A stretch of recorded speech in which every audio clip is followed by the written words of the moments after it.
Hi guys, welcome back to Tummy Fills. ഇന്ന് നമ്മൾ ഉണ്ടാക്കാൻ പോകുന്നത് മുട്ടക്കുറുമയാണ്. അപ്പം ഇതെല്ലാം നമ്മുടെ മുട്ടക്കുറുമയ്ക്ക് വേണ്ടിയിട്ടുള്ള ഇൻഗ്രീഡിയൻസ് ആണ്. നമ്മുടെ കുറുമയ്ക്ക് വേണ്ടി നമ്മൾ ഗ്രേവി തയ്യാറാക്കാൻ വേണ്ടിയിട്ടുള്ള ഇൻഗ്രീഡിയൻസ് ആണ് ഇതൊക്കെ. ആദ്യം തന്നെ നമുക്ക് വേണ്ടത് ഒരു 2 വലിയ സവാള നമ്മൾ അരിഞ്ഞു വെച്ചിട്ടുണ്ട്. കൂടെ തന്നെ മല്ലിയില, തക്കാളി, 2-3 പച്ചമുളക് നടുവേ നമ്മൾ കീറി വെച്ചിരിക്കുന്നതാണ്. പിന്നെ നമുക്ക് വേണ്ടത് 2 തണ്ട് കറിവേപ്പിലയും ഇഞ്ചി വെളുത്തുള്ളി. ഇത്രയാണ് നമുക്ക് വേണ്ടത്. ഇനി നമുക്ക് തയ്യാറാക്കാം. അപ്പോൾ നമ്മൾ ആദ്യം തന്നെ ചട്ടി എടുത്ത് വെച്ചു. അത് നമുക്ക് ഒന്ന് എണ്ണ ഒഴിച്ച് ചൂടായി വരുമ്പോഴത്തേന് അതിലേക്ക് നമ്മൾ ഇഞ്ചിയും വെളുത്തുള്ളി ഇട്ടു. കൂടെ തന്നെ നമ്മൾ നമ്മുടെ അരിഞ്ഞു വെച്ചിരിക്കുന്ന പച്ചമുളകും അതിൻ്റെ പുറകെ തന്നെ നമ്മൾ ഒരു തണ്ട് കറിവേപ്പില ഇടുന്നുണ്ട്.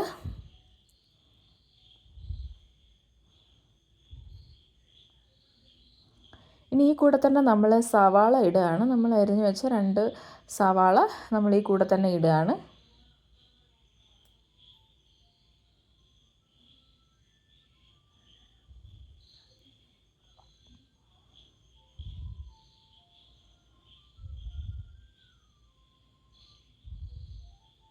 ഇനി ഈ സവാള ഒന്ന് പാതി വഴണ്ട് വരണം. പാതി വഴണ്ട് വരുമ്പോഴത്തേക്കും നമ്മൾ അതിലേക്ക് നമ്മുടെ തക്കാളി ചേർക്കും.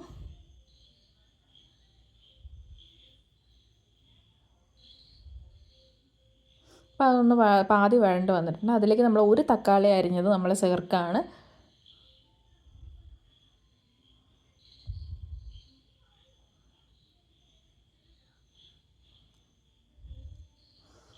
ഒരു ക്ലിപ്പ് ഇതിൽ ഞങ്ങൾ ആഡ് ചെയ്യാൻ മറന്നു പോയിട്ടുണ്ടായിരുന്നു. നമ്മൾ ഇത് രണ്ടും കൂടെ നന്നായിട്ടൊന്ന് ഉടഞ്ഞ് വന്ന് കഴിഞ്ഞിട്ടാണ് നമ്മൾ ഈ മസാല ഇടുന്നത്. അത് ക്ലിപ്പ് എടുക്കാനായിട്ട് നമ്മളത് മറന്നു പോയിട്ടുണ്ടായിരുന്നു. അതിനിടയ്ക്ക് നമ്മൾ ഉപ്പ് ഒഴിച്ച് കൊടുത്തിട്ടുണ്ടായിരുന്നു. ഇപ്പം ഈ പൊടികൾ നമ്മൾ ചേർക്കുകയാണ്. മഞ്ഞൾപ്പൊടി ഒരു 1/4 ടീസ്പൂൺ, മല്ലിപ്പൊടി ഒരു 2 ടീസ്പൂൺ നമ്മൾ ചേർത്തിട്ടുണ്ട്. ഇപ്പോൾ ആഡ് ചെയ്യുന്നത് നമ്മൾ കുരുമുളകും നമ്മുടെ വലിയ ജീരകം, പെരുംജീരകവും കൂടെ പൊടിച്ചതാണ്. നമ്മൾ അത് 2 ടീസ്പൂൺ ആഡ് ചെയ്തിട്ടുണ്ട്. കൂടെ തന്നെ നമ്മൾ കുറച്ച് ഏലക്കായും കൂടെ ആഡ് ചെയ്യുന്നുണ്ട്. ആ കൂടെ നമ്മളൊരു 2 സ്പൂൺ മീറ്റ് മസാലയും കൂടെ നമ്മൾ ആഡ് ചെയ്തു.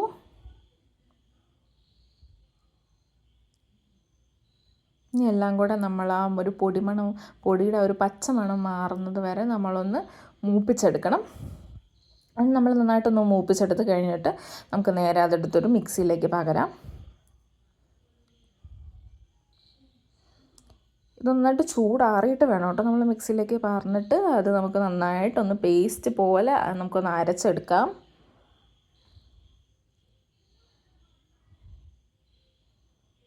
ഇതിലേക്ക് നമ്മളിനി കുറച്ച് ചേരുവകൾ കൂടെ ചേർക്കുന്നുണ്ട്. അതായത് നമ്മൾ കുറച്ച് മല്ലിയില, ഒരു പിടി മല്ലിയിലയും ഒരു പിടി കാഷ്യൂ നട്ട്സും കൂടെ നമ്മൾ ചേർക്കുന്നുണ്ട്. നമ്മളിനിയിപ്പോൾ ആ അരച്ച് വെച്ച ഗ്രേവി ഒന്ന് കടുക് പൊട്ടിച്ചിട്ട് ഇതിലേക്കിട്ടൊന്ന് മൂപ്പിച്ചെടുക്കുന്നുണ്ട്.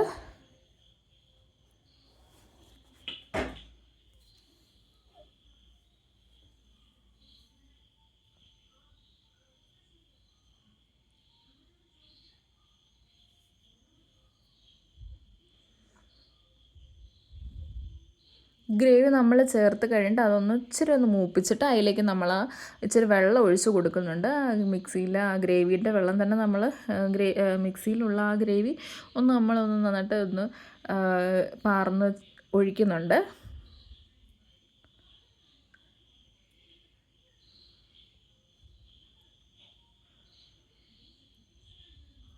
ഇനി ഇതിലെ വെള്ളം ഒന്ന് കുറുകി വരണം. ഇത് നമ്മൾ നമ്മൾ കുറുമയില ഒഴിച്ചിരിക്കുന്ന നമ്മളിപ്പോൾ പറഞ്ഞേക്കുന്ന വെള്ളം ഒന്ന് നന്നായിട്ടൊന്ന് കുറുകി വരണം.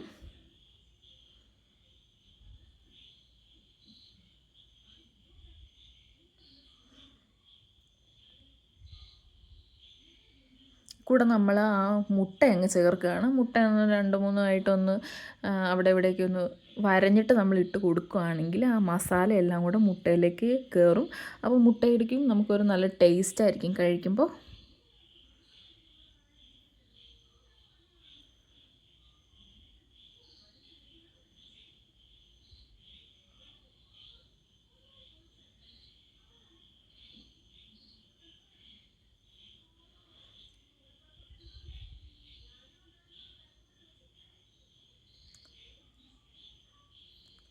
മുട്ട ഇട്ടതിന് ശേഷം നമുക്ക് ഇനി ഇതൊന്ന് ഇളക്കി ഒന്ന് ഗ്രേവി എല്ലാം ഒന്ന് യോജിപ്പിക്കണം.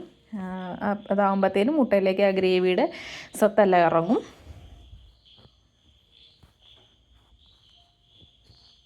നമ്മളവിടെ ഒരു ഗ്ലാസ്സിൽ പാൽ എടുത്ത് വെച്ചിട്ടുണ്ട്.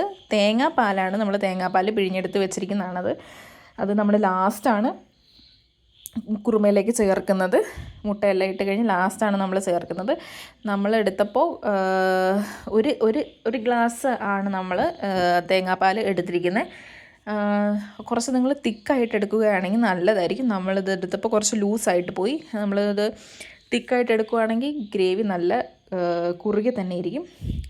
അപ്പോൾ നമ്മുടെ മുട്ടയും അപ്പം ഇവിടെ റെഡി ആയിരിക്കണം. നമ്മളിത് എന്തിൻ്റെ കൂടെ വേണമെങ്കിലും നമുക്കിത് കഴിക്കാം കേട്ടോ. എന്ന് വെച്ചാൽ പൊറോട്ട, ചപ്പാത്തി, അങ്ങനെ എന്തിൻ്റെ കൂടെ വേണമെങ്കിലും നമ്മൾ കഴിച്ചാൽ നല്ല ടേസ്റ്റാണ്. ഇടിയപ്പത്തിൻ്റെ കൂടെയൊക്കെ നല്ല ടേസ്റ്റാണ് നമുക്ക് കഴിക്കാൻ വേണ്ടിയിട്ട്. അപ്പോൾ എല്ലാവരും വീട്ടിലിത് ട്രൈ ചെയ്യുന്ന ഞാൻ വിശ്വസിക്കുന്നു. ട്രൈ ചെയ്ത് കഴിഞ്ഞിട്ട് നിങ്ങളുടെ അഭിപ്രായങ്ങൾ കമൻറ്റിൽ രേഖപ്പെടുത്തുക. ആൻഡ് ഓൾസോ നിങ്ങൾക്ക് വീഡിയോ ഇഷ്ടപ്പെട്ടെന്നുണ്ടെങ്കിൽ ഞങ്ങളുടെ ചാനലൊന്ന് സബ്സ്ക്രൈബ് ചെയ്ത് സപ്പോർട്ട് ചെയ്യണം. And thank you. ഷെയർ ചെയ്യുക. Thanks for watching.